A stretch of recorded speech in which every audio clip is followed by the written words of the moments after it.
Hello students, today we are going to discuss the basic system of unit of angle.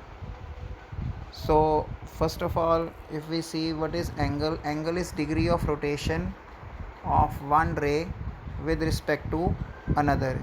Initially it was degree of rotation of any ray with respect to horizontal, but later on we changed the definition slightly and we removed the word horizontal and we gave the name initial ray and terminal ray. So angle is degree of rotation of initial ray with respect to terminal ray. So this is called angle or theta. So angle is always measured in anti-clockwise. So if we say system of units, so first system of unit is British system or sexagesimal system. This system we have learned from our um, basic math in basic maths of prime of middle and secondary level. Second is centesimal system or French system. This is not used widely. And third is circular system or SI system. This is very important because we are studying scientific maths, so this system is very important. Now according to first system, one right angle is 90 degree, then 1 degree is further divided by 60 minutes and 1 minute is divided by 60 seconds. In second system, 1 degree is divided by 100 grades. So in third system, the unit of angle is radian. Now what is 1 radian? 1 radian is defined as the angle subtended by the arc of a circle at the center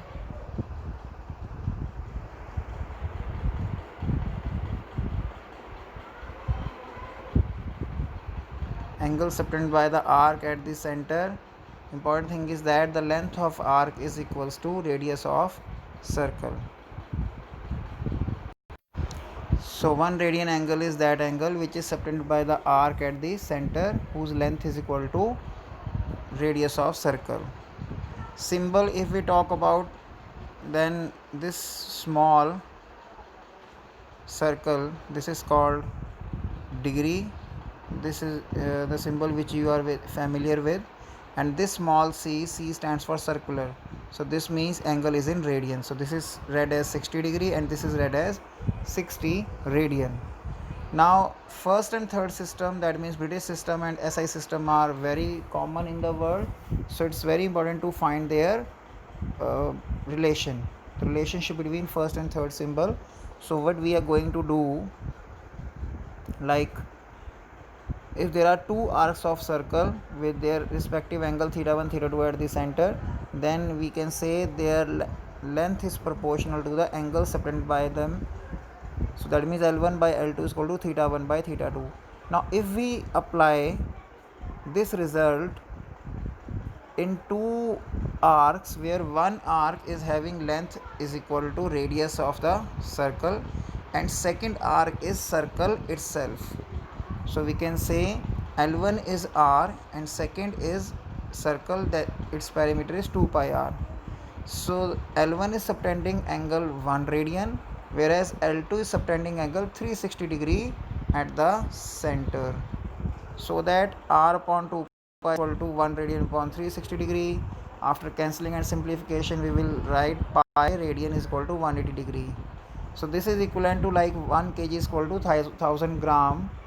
Pi is not 180, pi is 22 by 7 or 3.14, but pi radian angle is equal to 180 degree. From here we can say 1 radian is equal to 180 by pi degree and 1 degree is pi upon 180 radian. Now remember, the basic formula for length of arc is L is equal to r theta, but in junior classes or especially in 10th in mensuration it is written as L is equal to pi r theta upon 180. So this pi upon 180 is conversion factor. So that means when theta is in radian, use this formula L is equal to r theta, and if theta is in degree, then use pi r theta upon 180. Remember, 1 degree is less than 1 radian because 1 radian is approximately 57.16 degree. Some standard angles in degree.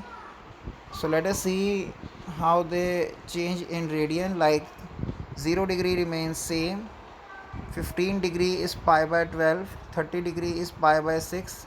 What I am doing, basically I am multiplying every angle with pi upon 180 to convert that angle into radian. So I am multiplying every angle with pi upon 180.